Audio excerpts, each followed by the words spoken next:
Uchaguzi mkuu wa urais kuahirishwa endapo mahakama itaamua jambo hili hapa zito. Karibu kwenye taarifa zetu za Erran Media, na kwamba uchukue sekunde yako moja mtazamaji wangu upige subscription.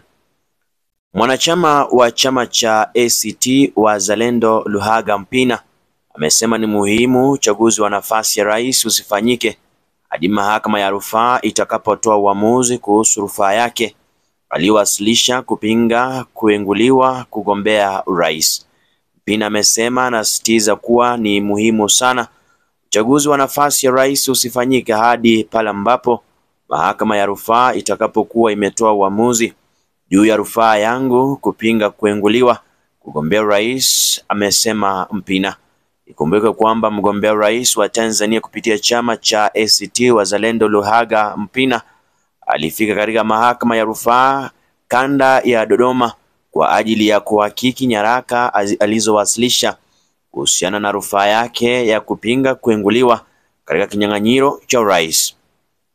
Tukio hilo lilifanyika Oktoba tarehe 24 mwaka 2025, ambapo Mpina amezungumza na wanahabari mara baada ya kutoka ndani ya jengo la mahakama hiyo. Akizungumza na wanahabari, Mpina amesema amefika kuhakikisha nyaraka alizowasilisha kwa ajili ya kukamilisha mchakato wa rufaa ambazo zimepokelewa na mahakama. Mahakama ya rufaa imekiri kwamba nyaraka zote nilizozituma kwa ajili ya kukamilisha zoezi la kukata rufaa zimeshafika. Hivyo kilichobaki sasa ni mahakama kupanga ratiba kwa ajili ya kusikiliza shauri hilo, amesema Mpina.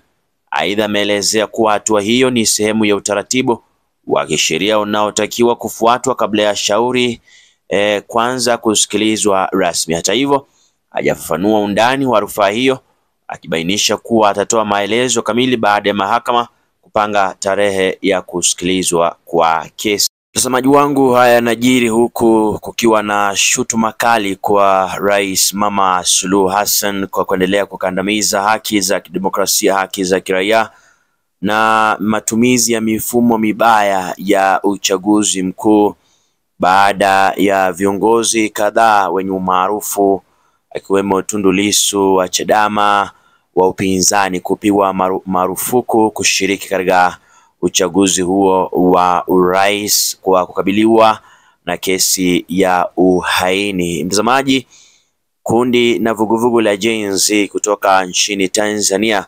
wamepania kushirikiana na wale wa Kenya kufanya mapinduzi hapo kesho kama njia mojawapo ya kukomboa taifa lile la Tanzania. Ndizo taarifa za hivi sasa.